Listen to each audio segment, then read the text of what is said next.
Perhatian lainnya, Saudara, DPR mengesahkan Thomas Ciwandono sebagai Deputi Gubernur Bank Indonesia 2026-2031.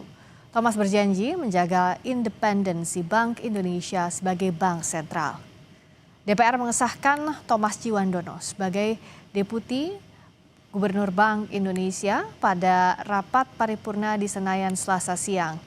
Ia menggantikan Deputi Gubernur BI sebelumnya, Yuda Agung, yang mengundurkan diri 13 Januari lalu. Selain menjaga independensi, Thomas yang merupakan keponakan dari Presiden Prabowo juga berjanji menyelaraskan kebijakan fiskal dan kebijakan moneter.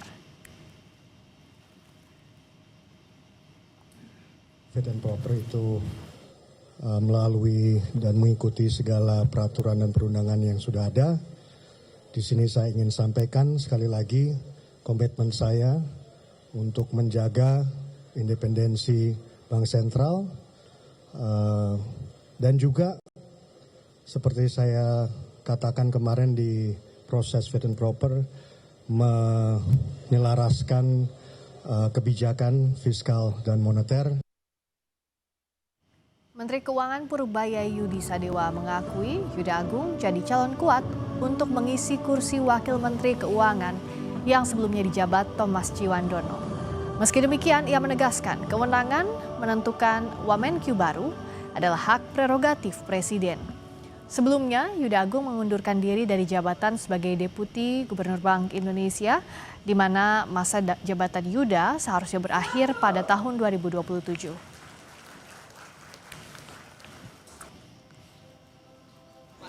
Yang sudah yang bocoran itu kan yang kita tahu.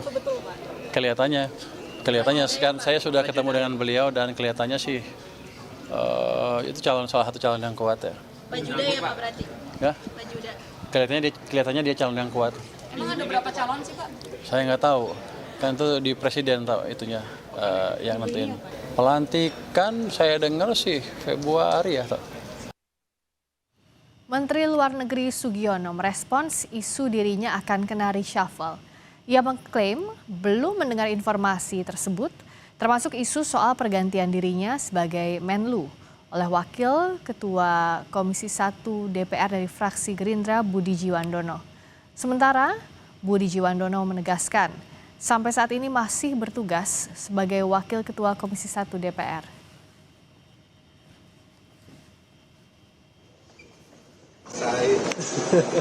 Tapi kalau itu Tapi kalau benar itu terjadi, akan ada perpindahan posisi, masih tugaskan di kementerian lain, itu gimana Mas? Dikit dong Mas, komentar aja. Ini katanya mau jadi eksekutif, kata Pak Utut. Makanya ditanyakan ke Pak Utut, kabar dari mana? Tugas kita tetap sekarang di Komisi 1. Terima kasih teman-teman. Sampai hari ini masih di Komisi 1. Sampai hari ini masih di Komisi 1, Mas. Ya ini kita marah, kenapa kerja? Itu benar akan gabung ke kabinet.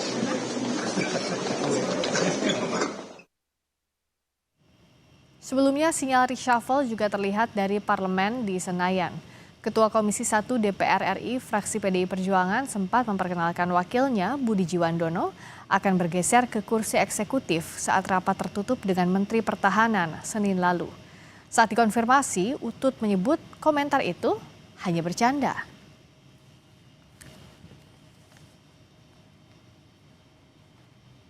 Soal katanya ada Mas Budi mau jadi menteri, itu maksudnya gimana sih Pak? Itu guyonan aja supaya Mas Budi di kadang rapat-rapat tertentu banyak mendengar. Karena salah satu problem negara kita itu sekarang sulit mendengar. Kalau kan jadi pemerintah kan mesti ditanya mendengar. Kita sering bertanya terus pulang. Nah, jadi saya guyonan. Tapi kalau yang tahu ya Pak Presiden atau tanya kepada Dasko. Saudara, DPR resmi menetapkan Adis Kadir sebagai Hakim Konstitusi terpilih.